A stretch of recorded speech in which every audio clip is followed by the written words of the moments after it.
Funciones psicológicas del aprendizaje.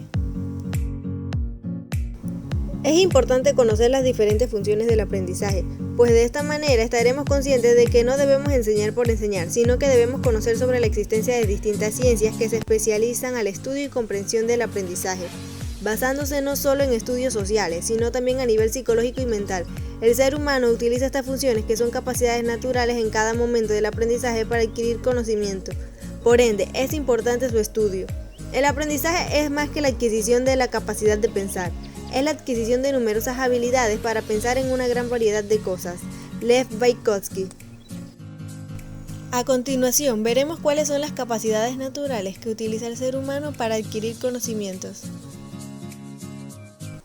La atención es la concentración del esfuerzo mental en los eventos sensoriales o mentales. En la atención se manifiestan fenómenos observables como gestos faciales, posturas, movimientos oculares y variación del diámetro pupilar. En los fenómenos fisiológicos, cambios en la actividad cardíaca, constricción de los vasos sanguíneos periféricos, cambio en la respiración, entre otros. En los factores internos que inciden en la atención podemos mencionar los internos y los externos. En los internos, la naturaleza física, haciendo notar el estado de descanso o cansancio que se encuentra en una persona. En la naturaleza psicológica, la motivación y la expectativa de la persona. En los externos, la posición del estímulo respecto al observador, su contraste con el fondo visual o auditivo, su intensidad, su novedad, entre otros. La atención se clasifica en amplitud, intencionalidad y grado de intensidad. La amplitud puede ser focalizada, ejemplo, cuando miras con atención un objeto e ignoras el fondo; panorámica, cuando se le presta atención a totalidad a un cuadro paisajístico; y distribuida, cuando conduces un automóvil controlando el volante, mirando el semáforo y viendo el movimiento de las personas delante del vehículo. La intencionalidad puede ser voluntaria o involuntaria. Si es voluntaria es porque dirige la atención hacia un objeto de interés. Involuntaria, el individuo es atraído por lo que se presenta debido a la intensidad del estímulo. En el grado de intensidad tiene que ver con la atención de la persona respecto al objeto de la atención. La percepción. Joy Kelly define la percepción como el proceso por el que una persona cobra conciencia de su medio. Cuando se adquiere conciencia y se obtiene experiencia inmediata tanto del entorno que rodea a la persona, se puede decir que ésta tiene percepción. Es indispensable que la percepción cuente con un proceso fisiológico llamado sensación, ya que define como la excitación de nuestros sentidos por medio de la presencia de estímulos y la conversión de vibraciones en impulsos nerviosos que llegan al sistema nervioso central. La memoria. Gross la define como la retención del aprendizaje o la experiencia. Es el proceso del almacenamiento y recuperación de representaciones mentales referidas a experiencias cognitivas y afectivas personales. El almacenamiento es el proceso en que se guarda la información en la memoria. Gunther Breyer proporciona el porcentaje de retención de información en la memoria. 10% lo que leemos, 20% lo que oímos, 30% lo que vemos en la realidad, 50% de lo que oímos y vemos, 70% de lo que uno mismo dice, 90% de lo que uno mismo hace.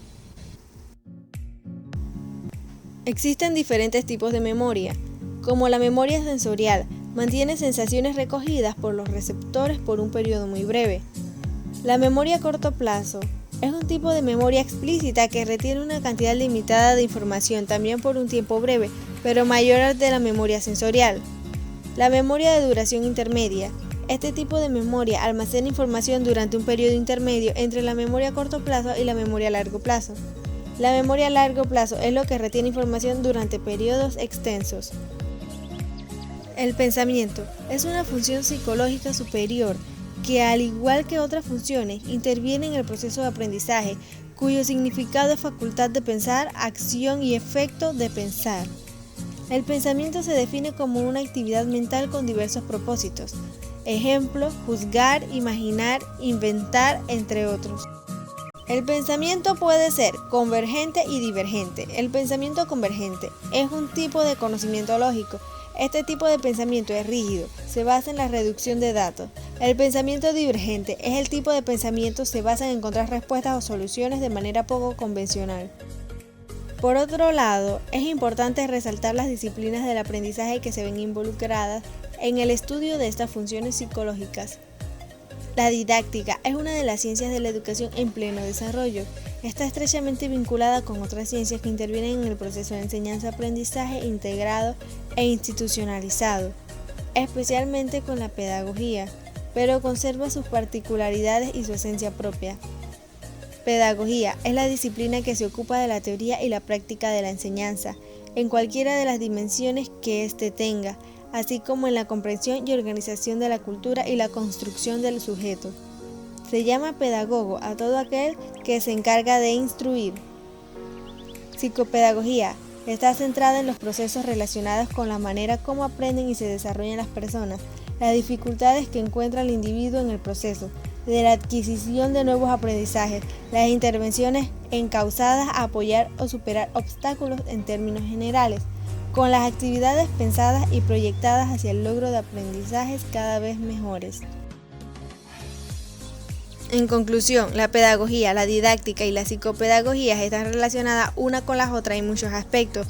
Mientras que la pedagogía se encarga de estudiar la educación y sugerir metodologías, la didáctica se basa en los métodos que teoriza y sugiere la pedagogía para enseñar, ya que la didáctica es la manera en la que el maestro o maestra aplicará la clase, utilizando la metodología sugerida por la pedagogía.